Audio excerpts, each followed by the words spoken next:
So let's apply the winning profile.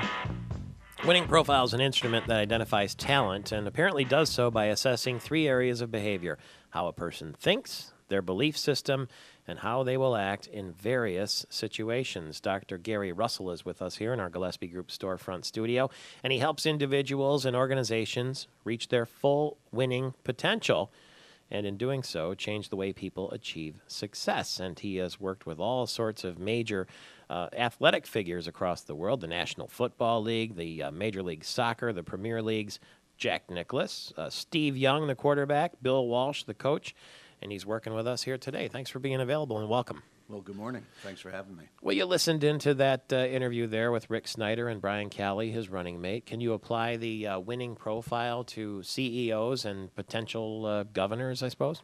Yeah, you could use it really in any position, because what you're looking for are the attributes that match the role that they're trying to get into. Oh, I see. So it's a matrix of sorts. It is. The assessment tool that we've created creates a three-dimensional psychological outline of a person by taking three different tests that measure how we think, how we process information, how we emote, our emotional intelligence, how do we work in a work setting or a coaching setting, and most of all, how do we handle pressure? Do you come out with your sign. Yeah, that sign behind me here he's referring to says, "Good morning, let the stress begin." And that was given to me when we opened the studio last year by Governor Granholm, of all people, if you can imagine that. So we can relate. Do you come out with a number like an IQ? You do come out with a triangulation, which is the process we use, of numbers, and then you translate that quantitative data into qualitative data, which is simply a colloquial way of putting things together through written information. Once you get that data, is it something that someone can use to improve, or is that just how it's going to be? No, it is something that, that's the purpose of it. It's one thing to get the data and know where someone's at, but more importantly, if we really believe in leadership and we really believe in management, then we should be able to coach someone from point A to point B. The golfer that I mentioned to you that we worked with named Mel Reed, her profile came out very close to what we see in elite athletes. So talent's a given in this process. She can hit the ball, we know that. But the attributes that she came out with, the main one was a theme called competition, which you obviously need. You can coach that to a higher level. Now, if she had competition so far back in her themes, she probably can hit the ball, but she's never going to be able to compete at the elite level. I know the feeling. It's so bizarre, and it's just anecdotal, but this weekend I played in my club championship and shot two scores that I haven't shot, way up there, not even close. 15 shots worse than the worst player. And yesterday I went to the Country Club of Lansing and shot a score very breezy without any effort. It shot my handicap, and I said, yep, well, there you go. I wouldn't be good probably in the pressure. But then some people would say, what do you mean pressure? You host a radio and TV show every single morning. Well, it depends what kind of pressure you're under. And here, my guess would be your profile would show that this to you isn't pressure, but put you in a different environment. And it's like taking Michael Jordan out of basketball and putting him in baseball. Didn't work. Can you read people based on the number of these profiles that you've done, the winning profile? Can you read people just by meeting them for the first few minutes? Yes. You can. You listen for noun-verb sequence or syntax, and you can begin to get a cadence of how they seem to process your conversation, how they seem to act.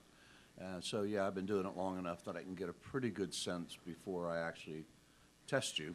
How did you read Rick Snyder a few minutes ago? You were listening in. You didn't see him. You only heard him. Well, I think there was a cadence in his voice that basically was da-da-da-da-da-da, da-da-da-da-da-da, whereas the second gentleman seemed much more at ease with conversation, much more relaxed. Brian Calley. So the lieutenant governor candidate had was more comfortable at least, is what you're saying. Well, I think he had something, it sounded like, thought out. Maybe it was written next to him. And certain people process information from a sequential point of view. Other people do it randomly. I'm a random learner. So if I came in here today and had a script, I'd be spending more time looking at it and not listening to you, and I'd look over there and I'd be lost. So I'm much better. I think you're random because you look at notes as I'm watching you, but you lean up from the notes, and you're just talking as if there weren't any notes. Yeah, because I'm interested. Just as if I met you. When I first started hosting this program, we used to keep a bottle of wine on the table because my boss at the time said to me, just be like you are at cocktail hour. When you run into somebody at the airport or whatever and you talk about what they do, everybody's a celebrity to me because they all have something interesting to say. Right. But you've worked with some real celebrities. Jack Nicklaus, I'm guessing he scored very high in the handling the pressure category. Very high in that, very sequential, very automatic in terms of the things that he does sequentially. Isn't one to leave things to chance. When I was with him, he would play a tournament, 18 holes, and then while everybody else went in to have a drink and relax, he was out with Jim Flick working on tomorrow. Never left anything to chance.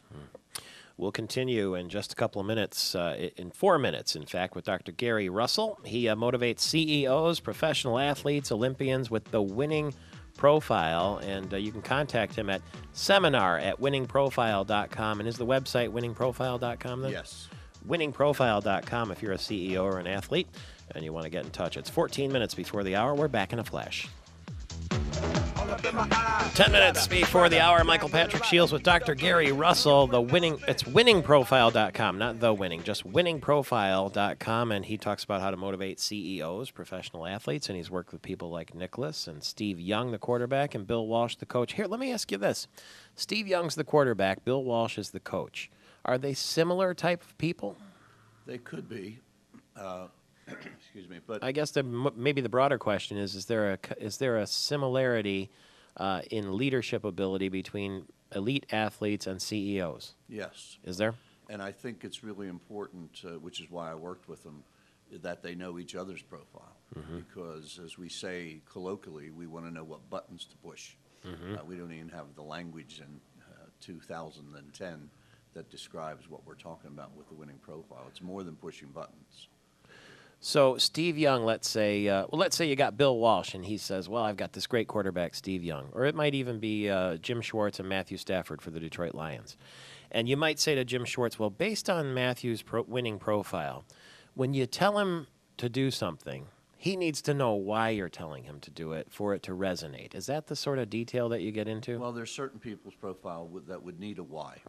There's other people's profile that Don't need it. Don't need it at all. In fact, you would confuse them if you told them why. So you just need to tell them. So you're definitely increasing communication between management and the people they have to work with. Absolutely. It's all about the interaction that goes on between the two, and rather than doing it haphazardly, you actually give them data of what are those buttons to push and what's the best way. And as we're finding out in the NFL right now, we're getting about 40% of our first and second round draft choices correct. And we're getting 1 out of 5 correct. And the reason is we're looking at everything externally. And as I told you at break, we do an MRI psychologically to get inside of that person. I mean, you had a guy named Brady who plays where I live now in New England. Yeah. There's a guy picked in the 6th round, $300,000, and then they picked Jamarcus Russell, who was picked for $39 million. And from what I hear, Jamarcus was good at eating double cheeseburgers, but they certainly get it wrong. And it's because they don't look deep enough to find out what's going on inside the person. Can they handle the pressure? Can they handle the direction of what they're going to do?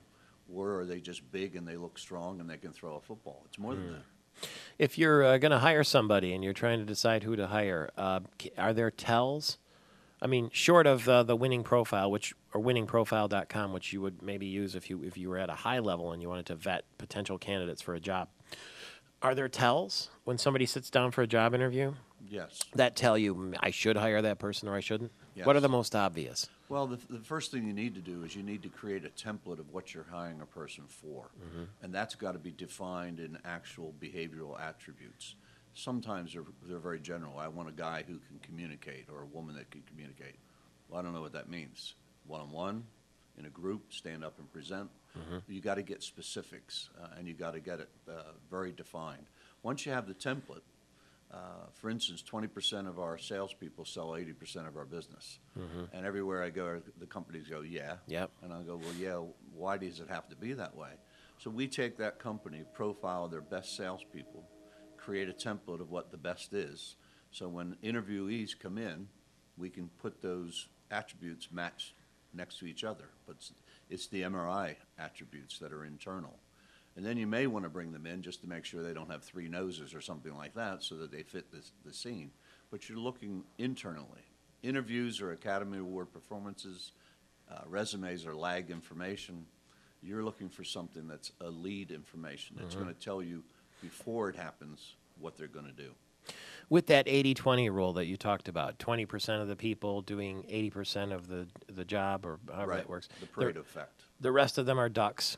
How do you get the other ones, the 80%, the ducks, to get motivated? I mean, some people need a pat on the backside. Some of them need constant reinforcement. How do you know? Well, I think everyone's motivated. You may see symptoms of people not looking like they are, but that's probably because, as the book says, we're in the wrong seat of the bus. We need to get people into the right seat. And sometimes you have to make difficult choices. When I work with Olympians, we're given 10 athletes. They can all run. The fact that BBC said, who's going to win? I went, I don't know. And they went, well, here's another Yank trying to tell us what we do. And I said, I can't tell you who's going to win, but I can tell you who wants to. So my job is to pick out 3 out of the 10 that they're going to invest their money in to do better than just run. They all can run. What are the obvious indications of somebody who wants to run, wants to win? Well, if you look at their profile, they generally have a very high, what we call drive, an internal drive that is consistent. They generally have a high compliance, which means they're able to take direction and put it into some type of plan. They certainly have achiever and competition in their themes, which tells you that they're going to compete at Tiddlywinks if they got in the opportunity. And they're just driven to win. We call it heart.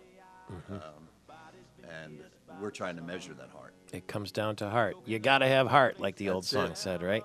Don't get me singing. Can you can you develop heart? Yes, you can. If it's an attribute that's close to the mark of what you have.